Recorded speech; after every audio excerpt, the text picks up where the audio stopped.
The story begins with the morning sun blazing over the rugged plains, casting long shadows across the dry, golden grass. Tom, a seasoned cowboy in his early 30s, rides with a practiced ease that only years on the trail can bring. His face is weathered, eyes sharp and alert, a mixture of determination and quiet confidence etched into his features.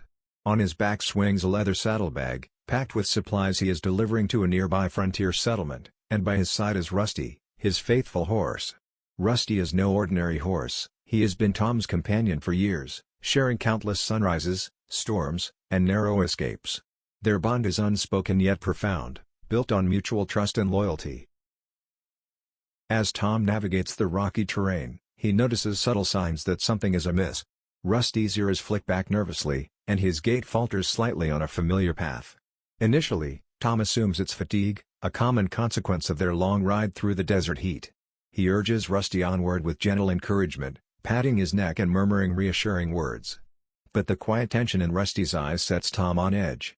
Suddenly, Rusty stumbles violently, a high-pitched whinny breaking the silence.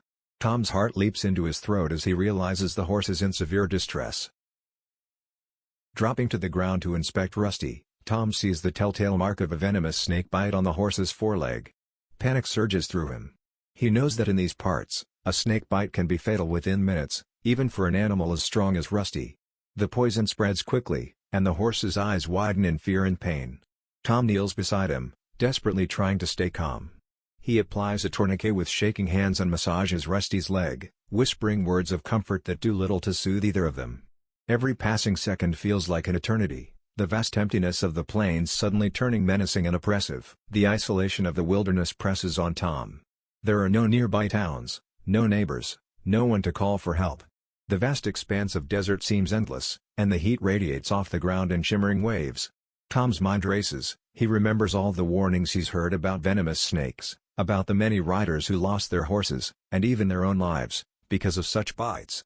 The weight of responsibility crushes him. Rusty is not just a horse, he is his companion, his partner in survival, and in many ways, his closest friend. The thought of losing Rusty fills Tom with dread, a mixture of fear, sorrow, and helplessness. As he struggles to find a solution, Tom reflects on their shared history. He recalls how Rusty carried him through storms, over steep cliffs, and across treacherous rivers. He remembers the quiet nights by the campfire, Rusty's gentle nuzzle providing comfort after long, exhausting days. Each memory sharpens the sense of urgency, he cannot let this loyal creature die. Yet, despite his experience, Tom realizes he is powerless against the venom. His usual confidence falters, replaced by desperation and mounting anxiety. The story at this moment captures a raw, emotional tension, man and animal bound by loyalty, confronted with the unforgiving brutality of nature. The plains, once a familiar and even comforting landscape, now feel like an adversary, indifferent to their struggle. Tom knows that every decision he makes could be the difference between life and death for Rusty. It is here, in this moment of despair, that the narrative sets the stage for the extraordinary intervention that will soon follow, an encounter with a mysterious Apache woman who holds the key to Rusty's survival. Tom's heart pounds as he watches Rusty's condition deteriorate by the minute. The initial shock of the bite has given way to a heavy, gnawing panic. Sweat drips down his brow, not just from the midday sun, but from the helplessness gnawing at him. Rusty's flanks heave with shallow, ragged breaths, his powerful legs trembling under the strain of pain. Tom kneels beside him, fumbling for solutions, his mind racing through every piece of knowledge he has about snake bites and first aid. But the truth is grim, he is a cowboy, not a veterinarian. His skills with a lasso and revolver won't save Rusty from venom coursing through his veins. In a flurry of desperation, Tom tries every method he remembers from old frontier tales and survival stories. He tightens the tourniquet on Rusty's leg, hoping to slow the spread of poison, but the horse kicks reflexively, dislodging it. He tries to suck out the venom, but the thought alone makes him recoil. He knows the risks of contaminating himself. He douses the wound with water from his canteen, rubs mud and grass on the bite in a primitive attempt to draw out the poison, and even whispers frantic prayers into the air. Nothing works.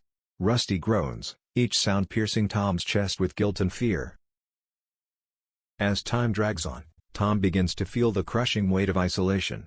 The endless plains stretch in every direction, flat and merciless, without a single sign of civilization. He realizes that the nearest town is miles away, and even if he could get there, Rusty wouldn't survive the journey. His mind flickers between hope and despair, each thought more desperate than the last. He recalls past dangers he has faced, bandits, wild animals, blizzards, but nothing compares to the helplessness of watching a loyal companion suffer, knowing that the cure may be out of his reach. Amid the panic, Tom notices something, a wisp of smoke curling up from the distant tree line. It is faint, almost imperceptible, but enough to ignite a fragile spark of hope. Could it be a settler's cabin? A campfire of another traveler? The possibility that someone, anyone, might be nearby drives him forward. He lifts Rusty's head, murmuring reassurances, and slowly begins to move toward the smoke, supporting the horse with every ounce of his strength. Each step is agonizing, not just for Rusty, but for Tom, whose legs burn and lungs ache under the weight of urgency and fear. As he approaches the grove, the smoke thickens, and Tom can make out the faint silhouette of a figure moving between the trees. Relief and caution fight within him. He wants to rush forward, but he knows the danger of rushing blindly in unfamiliar territory. Tom calls out, his voice hoarse from shouting and worry, and the figure halts. Moments later, a woman steps out from the shadows. She moves with a calm, almost ethereal grace, carrying herbs in one hand and a leather pouch in the other. Her eyes are steady, assessing Rusty without a trace of fear. There is something about her presence that commands attention, a quiet authority rooted in knowledge and experience with the land. Tom's desperation forces him to act. He approaches cautiously, explaining the situation, his voice trembling with a mix of hope and fear. The woman nods, unflinching, and tells him to step back. Her calm demeanor contrasts sharply with the chaos of his emotions, and Tom is struck by a sudden realization: perhaps Rusty's survival is possible, but only if he trusts her completely. At that moment, the story transitions from panic to anticipation, setting the stage for the miraculous intervention that will follow. The tension in this part lies not just in Rusty's life-threatening condition, but in the uncertainty of the woman's intentions and the fragile thread of hope that has appeared. Tom, who has always relied on his own skills and instincts, must now confront his vulnerability and accept help from an unexpected source, a lesson in humility and trust that deepens the emotional stakes of the narrative. As Tom steps back, the tension in the air becomes almost palpable. The woman stands before him, her posture calm yet commanding, her eyes reflecting a wisdom that seems to belong not to this world but to the land itself. She introduces herself as Kaya, an Apache woman whose knowledge of herbs and natural remedies has been passed down through generations. Her presence exudes quiet confidence, every movement is deliberate, every gesture purposeful. Tom can sense immediately that she is not just a traveler or a healer, she is someone who understands life, death, and the delicate balance between the two. Kaya kneels beside Rusty without hesitation, inspecting the wound with practiced precision. She touches the bite gently, her hands steady and unflinching, and mutters words in her native language that Tom does not understand. The calmness in her tone contrasts sharply with the chaos in Tom's mind. He watches, almost entranced, as she removes herbs from her pouch, grinding them into a coarse paste. Each step of her preparation seems to flow naturally, as if guided by intuition honed over countless encounters with sickness, injury, and the unpredictable dangers of the wild. Tom, though desperate, feels a mix of skepticism and awe. He wonders whether her methods can truly save Rusty or if it is simply a gamble born of hope. Yet Kaya's demeanor leaves no room for doubt, her confidence is unshakable.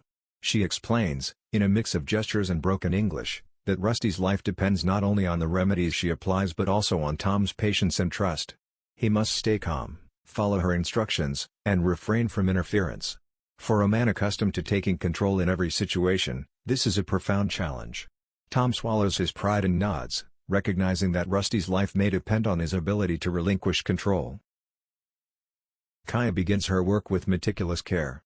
She applies the herbal poultice to the bite, each stroke deliberate, accompanied by low chants that seem to resonate with the very air around them. She makes small, precise incisions around the wound to draw out the venom, her hands moving with both precision and reverence. Tom can feel his own heartbeat slowing as he watches, a mixture of fear, fascination, and admiration washing over him. It is clear that Kaya's knowledge is not just technical but deeply connected to the natural world, the rhythms of the land, the power of plants, and an understanding of life that transcends textbooks and training. While Kaya works, Tom observes her closely. He notices the intricate patterns of her clothing, the way her hair is braided to stay out of her face, and the soft strength in her movements. There is an air of mystery about her, a sense that she belongs to a world Tom barely comprehends, a world where humans, animals, and nature are intertwined in ways he has never truly appreciated. Her presence brings a mixture of tension and relief, tension because the stakes are life and death, and relief because she embodies the hope that Rusty might survive. The scene also deepens the emotional stakes of the story. Tom's vulnerability is laid bare, not just his inability to heal Rusty, but his need to trust someone entirely unfamiliar. Kaya's intervention introduces a shift in the narrative. The story is no longer just about survival in the wilderness but about connection, respect, and the power of knowledge passed down through generations. Her mysterious aura heightens the suspense, leaving both Tom and the reader in a state of anticipation, wondering if her skills will indeed prove miraculous. The tension is at its peak as Kaya continues her work on Rusty. Tom hovers nearby, his emotions swinging wildly between hope and fear. Every shallow breath Rusty takes is a reminder of how precarious the situation is. Tom's hands are clenched into fists, his knuckles white, as he struggles to remain calm, knowing that any panic he projects could worsen Rusty's distress.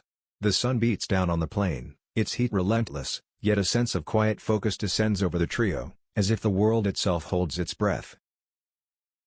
Kaya works with precision and purpose. She carefully applies the herbal poultice she had prepared, spreading it over Rusty's bite with steady hands. The aroma of crushed herbs, bitter, earthy, and pungent, fills the air, a tangible reminder of the ancient knowledge she wields. Tom watches, spellbound, as she makes small, precise incisions around the bite to draw out the venom. Each cut is minimal, controlled, and guided by a deep understanding of anatomy and the natural properties of the herbs she applies. This is no crude frontier remedy, it is a method honed over generations, combining instinct, observation, and inherited wisdom. As the minutes stretch on, Rusty's breathing begins to ease slightly. The horse's flanks heave less violently, his trembling legs showing the first signs of regained strength. Tom's chest tightens with cautious relief, though fear still lingers like a shadow. Kaya murmurs softly, her voice low and rhythmic, performing chants that seem to resonate with Rusty's own body. Tom cannot comprehend the words, but he can see the effect. Rusty's eyes, previously wide with panic and pain, begin to soften, his muscles relaxing under the healer's touch. Suddenly, a tense moment arises. Rusty jerks violently, startled by a sudden movement of the wind, and the poultice slips slightly. Tom gasps, frozen in fear that all their efforts have been ruined. Kaya's hands move with lightning precision, correcting the poultice, calming Rusty with a few gentle words and a reassuring touch. Tom watches in awe, realizing that her skill is not just about herbs or techniques, it is about understanding, patience, and a profound connection to life itself. He feels a deep sense of humility, recognizing how little he knows compared to the wisdom she embodies. As the hours pass, Rusty's condition improves steadily. The venom, once spreading rapidly, begins to lose its power under Kaya's treatment. She alternates between applying poultices, checking for swelling, and softly talking to Rusty, her voice a mixture of instruction and comfort. Tom is struck by the patience and determination she displays. It is a stark contrast to his own frantic attempts earlier.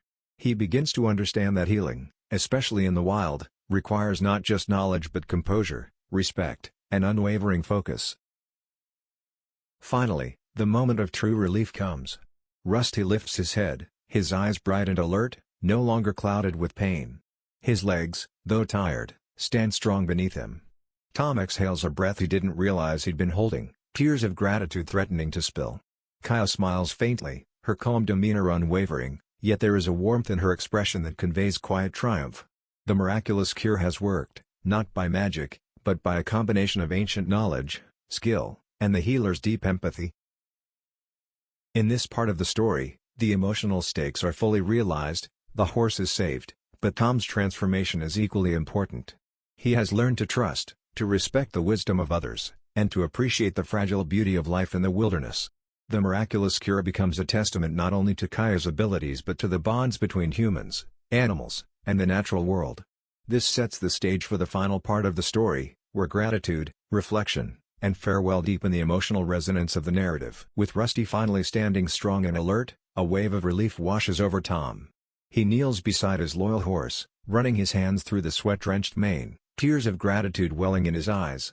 Every muscle in his body relaxes, the tension of fear and desperation melting away, leaving behind a profound sense of appreciation for the life that still flows through Rusty's veins. The ordeal has tested him in ways he never imagined, forcing him to confront his limitations and vulnerability. For the first time, he fully recognizes the depth of the bond he shares with Rusty. More than companionship, it is a partnership forged through years of shared danger, hardship, and loyalty.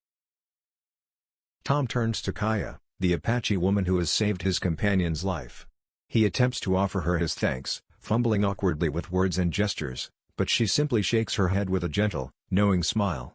She refuses any material reward, insisting that her actions are a matter of respect for life and the harmony of nature, not for recognition or payment.